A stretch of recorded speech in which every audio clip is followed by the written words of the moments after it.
If it's good enough for Nintendo, it is good enough for Sony. You read the title right. The PlayStation Classic is coming and I am so excited about it.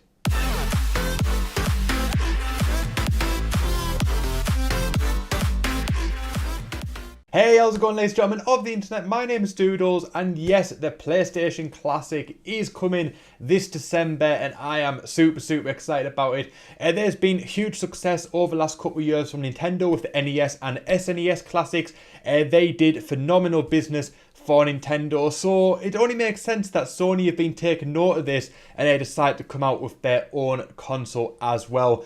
And man, it looks absolutely fantastic. So like the NES and SNES Classic, the PS1 Classic is basically a smaller version of the console that we all know and love.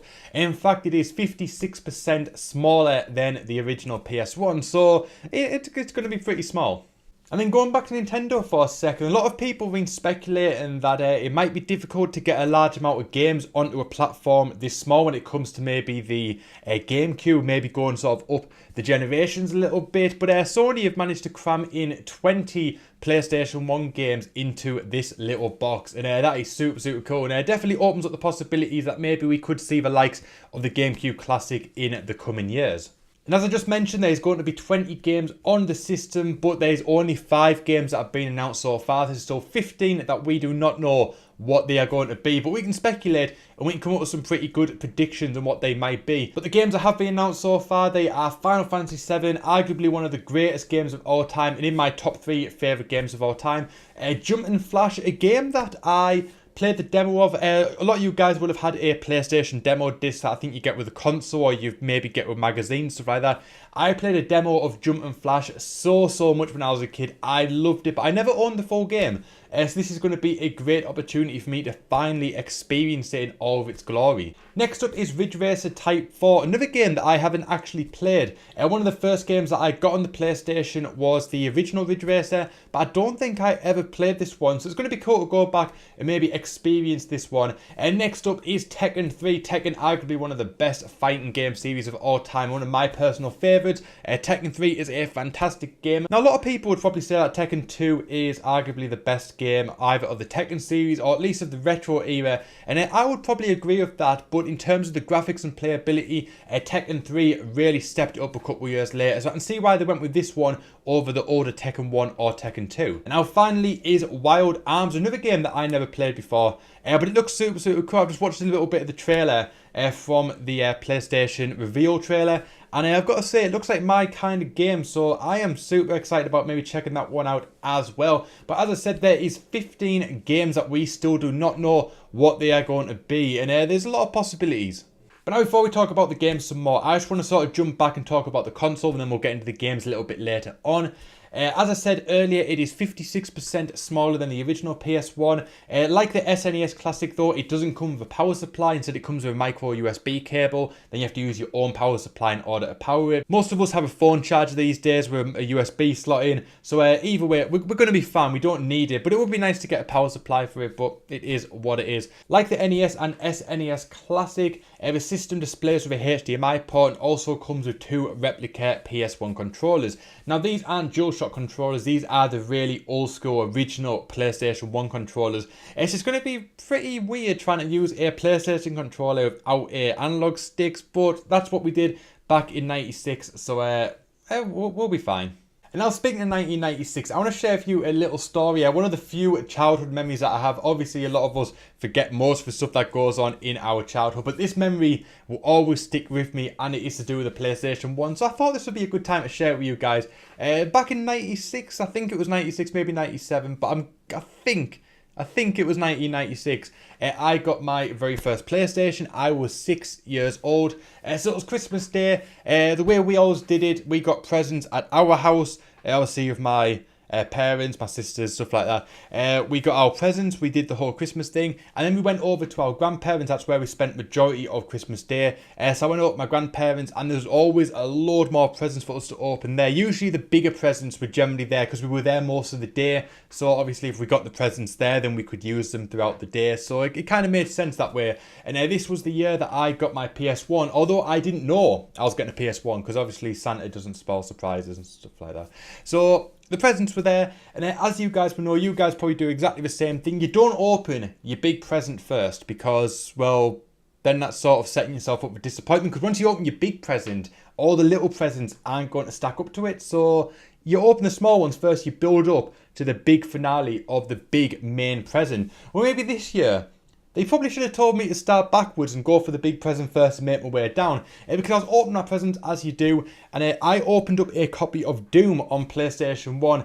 Yeah, that is right, I got a copy of Doom when I was 6. In fact, I actually got it when I was like 4 on PC. I had the shareware version of Doom back in like 1994. And then you might be thinking, well, your parents or your family actually allowed you to play Doom back in 1994 when you were a small child. And yeah, because the world wasn't full of snowflakes back then, it was perfectly fine. And I didn't turn into a murdering psychopath, so what harm did violent video games do me? So anyway, back to the matter at hand. I opened up this copy of Doom and I was like, whoa! I've got Doom, I've got the full version of Doom, because as I said, I've only had the shareware version, the free version on PC. I never had the full version with all the different episodes in it.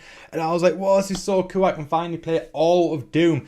And then it dawned on me, I don't have a PS1. Why have I got a copy of Doom on the PlayStation 1 if I don't own a PlayStation 1? And then suddenly, the penny dropped. And I was like, that big present there's PlayStation, isn't it? And I opened it and I was so excited. Oh man, I was super hyped for it. I can't remember exactly what games I got that year. I do remember that I think it might have been Boxing Day. I went through, I think it was Curry's or Comet with my family, and I had some Christmas money to spend. I think I bought Ridge Racer 1 that day. I think it was between that and maybe Crash Bandicoot. I can't remember. And I think I bought that one. I kind of should have got Crash Bandicoot, but I got it later on anyway. And yeah, that's one of my fondest memories of growing up as a child. It's got to relate to the PS1, so I thought I would share that story with you. But now back to the games. That is the most important thing. The console's all good, it's cool, it's small, looks cool, but obviously if there's no good games on it, then what is the point in buying it? So as I said, there is Final Fantasy 7, Jump and Flash, Ridge Racer Type 4, Tekken 3 and Wild Arms on it. So there's still 15 games that are still up for speculation. Still, we don't know what they're going to be. And there is so many great possibilities. And let's maybe talk about a few. So if you see me looking off camera a little bit, I've actually got a list up on my computer so I don't forget any of these titles. One thing I was thinking though is that it's very unlikely that we're going to get multiple games from the same franchise. Maybe one franchise might get 2 games, but I can't see us getting maybe like Resident Evil 1, 2 and 3, because obviously that's like a 7th of the games already knocked off the list. So I can't see it being more than maybe 1 or 2. 2 maximum maybe for one franchise, but apart from that, I think it's going to be 1 game per franchise. But there's so many possibilities. We've got the likes of Ace Combat, a super cool flying sim game. One of my favourite games from the PlayStation 1, I think Ace Combat 2. That game was absolutely fantastic, and I would love the opportunity to play them again. If we want to go for fighting, like Tekken, we've got the likes of Battle Arena Toshinden. That wasn't the best fighting game in the world. It was pretty cool for the time. It had weapons. It was quite a unique thing where you had swords, whips, stuff like that. Soul Calibur kind of took it to the next level a little bit later on. But Battle Arena Toshinden was a really old school PlayStation 1 fighting game. But speaking of fighting games, we've got the likes of Street Fighter. There's various Street Fighter games on the system. Mortal Kombat is another one. I think that's about all of them. Obviously, we've got Tekken. So because we've got Tekken, we may not get another one, but there is possibility there. We've got Bomberman, obviously a classic that's been on most systems that have ever came out, so there's no reason why it couldn't pop up again. Castlevania Symphony of the Night, one of the most expensive PS1 games to buy on the retro market. You have been able to get it on various digital stores such as the 360 stores, stuff like that, for many years. So there's no reason why that game won't be ported to the PS1 Classic as well. And like I said, if you want to play the sort of true PS1 experience, it's going to save you about 200 quid by buying this console. Obviously Crash Bandicoot, one of the biggest names in Sony. The Crash Insane Trilogy remaster was released a year or so ago.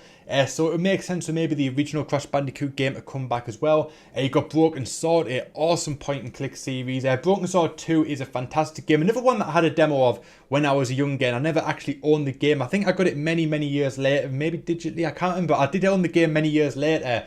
But that was another game that I missed out on, but I loved playing the demo. Now we have Wild Arms and Final Fantasy VII, which are two Japanese turn-based RPGs, so I don't think they want to overload the console with more of them, but there is the possibility of the likes of Breath of Fire and Chrono Trigger, which could also make an appearance. There's Command and Conquer, obviously one of the most famous real-time strategy games, that had a really prominent feature on the PlayStation 1, so it is possible that it could come back for this console. Destruction Derby, a awesome racing game. Well, it's not really a racing game, it's more just mess everyone's car, just destroy everything in sight.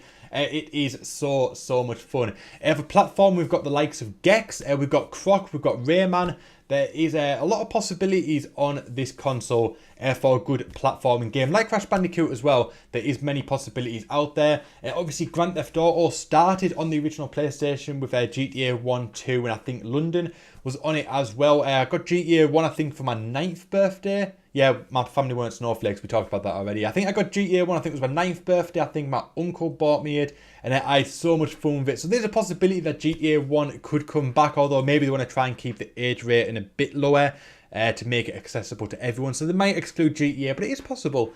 There is the likes of Medieval, an awesome sort of action game. Mech Warrior, that is a fantastic game as well. Very action based, where you're in a big robot and basically you just destroy things. It's so cool.